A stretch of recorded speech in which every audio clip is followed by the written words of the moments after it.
Hi, everyone. Welcome to the AT&T Countdown to Kickoff. Atlanta United in Nashville tonight, Nissan Stadium, for their third meeting this year against Nashville SC. They won the prior two.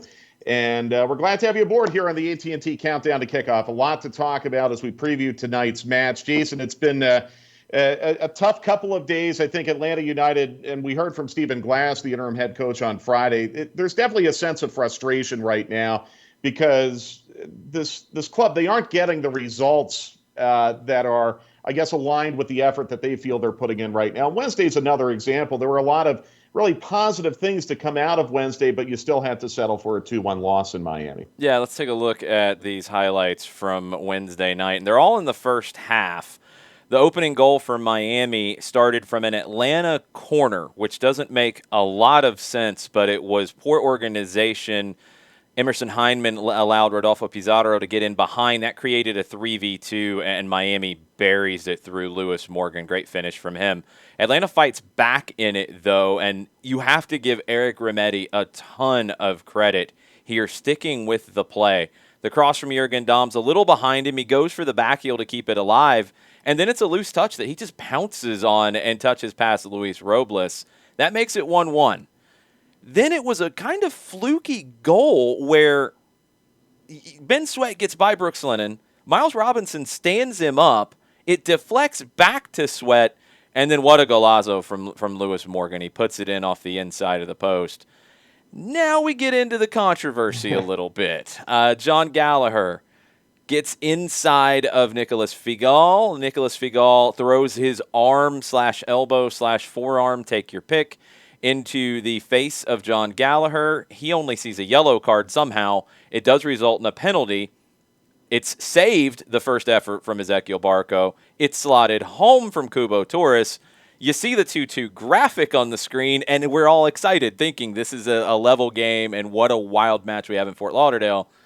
But not so fast. As you can see here, Cubo Torres is early into the 18, as was a Miami player. That means it's a retake. Robert Sabiga goes to take a look at it, double checks it, makes sure that it's both players going in. He correctly calls for the retake due to both teams encroaching inside the 18 on the penalty.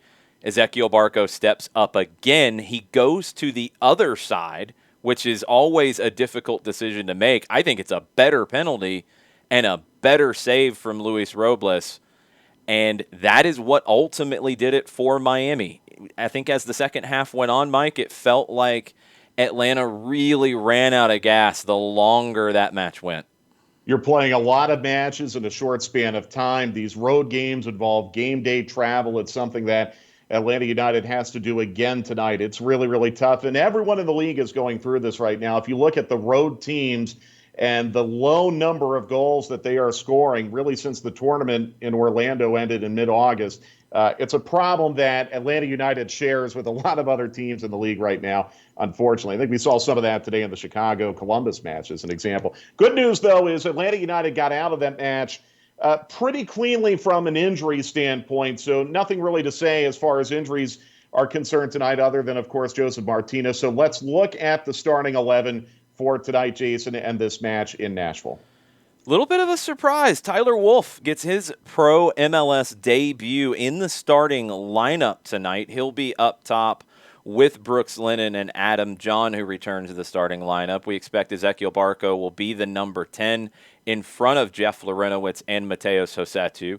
Backline left to right is kind of what we expected with Franco Escobar back. George Bello, Anton Walks, Miles Robinson, Escobar on the right side, Brad Gazan in goal. Fernando Meza is healthy now, but he hasn't pushed his way back into the lineup yet. It's a credit to how well this defense, I think, has played in the run of play.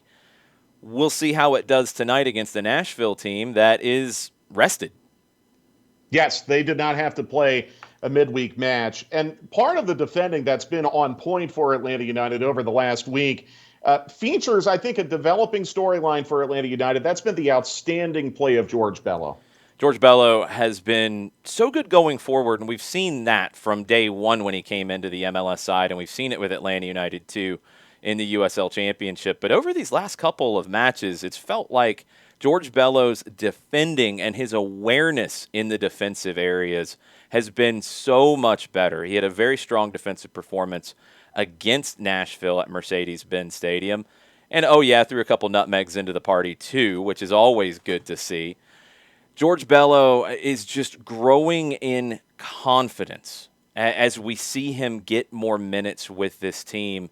But as you mentioned, it's the defensive side of the ball that is critical for him to keep his spot in this team.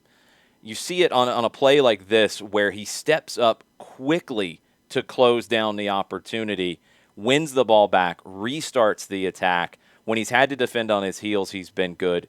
But getting forward is the extra element that George Bello can give you. And he can put himself into scoring opportunities.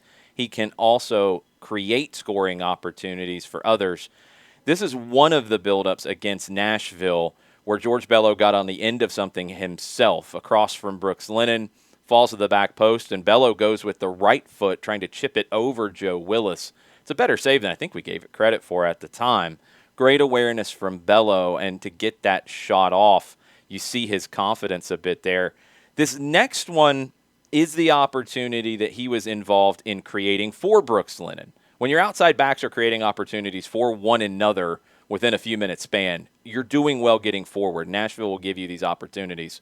Great interplay to find Bello down the flank, and then the shot, not on point for Bello, is creating over the last few matches. Involved in this match tonight, a best 11 defender from 2019 in MLS, and someone who was a real target for Nashville on set pieces as well, and that's Walker Zimmerman. Yeah, the local Metro Atlanta guy, Walker Zimmerman, got the goal for Nashville against Atlanta back on February 29th. On set pieces, he's a monster. He's so difficult to mark. He's always going to fight for those opportunities. Brad Gazan gets there just in front of Walker Zimmerman on this opportunity at Mercedes-Benz. He's one of the best players in the air in the run of play as well. And Zimmerman is one of those players that I think gives Nashville a lot of personality. Such a strong defender, a strong leader. His positioning is very good.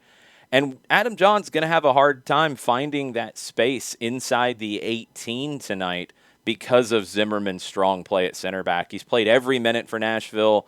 Don't expect that to be any different tonight. Okay, Atlanta United has played Nashville 4 times this year. They won 2-1 on February 29th up at Nissan Stadium. And then they won 2-0 here at Mercedes-Benz Stadium a couple weeks ago, the first match back for Atlanta United since the MLS's back tournament. So they've scored 4 goals against Nashville, 2 of them obviously by a player who's no longer in the team anymore, in Pity Martinez.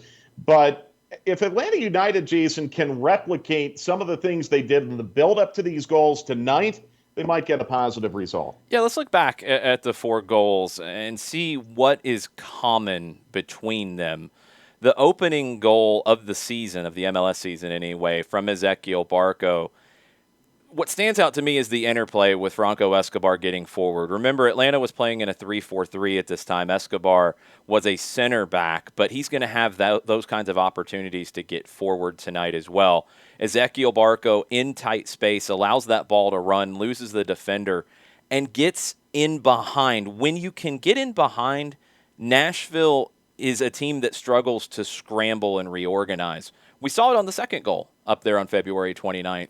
Where it's a set piece for Atlanta, and they struggled to reorganize. They also got distracted by the AR putting a flag up, which doesn't stop the play. Ezequiel Barco continued to play. Emerson Hindman buries the volley off his chest. Just an amazing goal. Now let's look at the 2 goals from Mercedes-Benz a few weeks ago. This first one, this is another opportunity where you can get in behind Nashville. And we've seen Atlanta build up play on the first goal they scored. This is one where Eric Remedi just skips everything and plays it over the top, picks out Pity Martinez, and then it's a brilliant goal from Pity. But it's that ball from Eric Remedi to pick out Pity and skip the lines. At times, Atlanta has been very reluctant to skip the lines. Nashville will give you opportunities to do it on both the right and the left with their outside backs getting forward. The next goal, it's another opportunity. This time you catch Zimmerman in possession, as Nashville's pushing forward trying to find an equalizer, but you get in behind and Nashville's scrambling. It looks like the play might be dead with Mo Adams in a bad spot, lays it off as Nashville did not recover well, and Pity Martinez buries it. Nashville's a team that when they are static defensively, when they're able to sit and get set, they're a very difficult team to score on.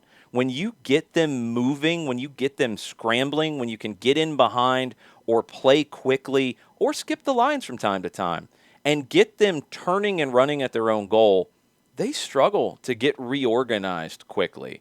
And probably that's down to being a new team and a young team and guys who haven't played together very much. Those are the moments Atlanta has to try to find and manufacture tonight. They have to get Nashville out of sorts defensively because if Nashville's able to just sit and face and keep the ball in front of them, it's going to be tough for Atlanta to find opportunities. Well, Nashville's a team that they haven't scored a ton of goals, but they've been pretty good since the tournament at finding ways to get results, and the defending is a big part of that. So Atlanta United, the way that sometimes we see Atlanta United has been disrupted by opponents and the way that they defend against Atlanta United, it'd be good to see Atlanta United's attack be disruptive of Nashville tonight, right? Yeah, you want to see Atlanta make Nashville uncomfortable tonight on the ball. And with a player like Tyler Wolff, who, should come into this because he's got some minutes in MLS now. He had some minutes in USL Championship. He should come into this without that fear, without those butterflies. Let loose. Step up in pressure. Make it difficult for Nashville to build out of the attack. Try to get in behind. Provide this team with a spark. And so many times in sports, we see these opportunities where it's a crowded schedule, an injury happens, a young player gets an opportunity. They have to take advantage. Tyler Wolff has a big opportunity in front of him tonight. It's reminiscent of George Bello in 2018 when he was thrust into that role. Almost surprisingly, had to start a game against New England because of match compression. What does he do? He goes out and scores a golazo. It can happen. Hopefully it'll happen for Tyler Wolff tonight, and we'll hope for 3 points for Atlanta United. The good news is after tonight, a week off. They won't play again until next Saturday, and we'll be back with another edition of the AT&T Countdown to Kickoff from here at Mercedes-Benz Stadium. It'll be a home game against Inter Miami a week from tonight. But kickoff tonight in Nashville, 8:30 Eastern Time. You can hear Jason and I on Sports Radio 92.9 The Game. Thanks for joining us on the AT&T Countdown to Kickoff.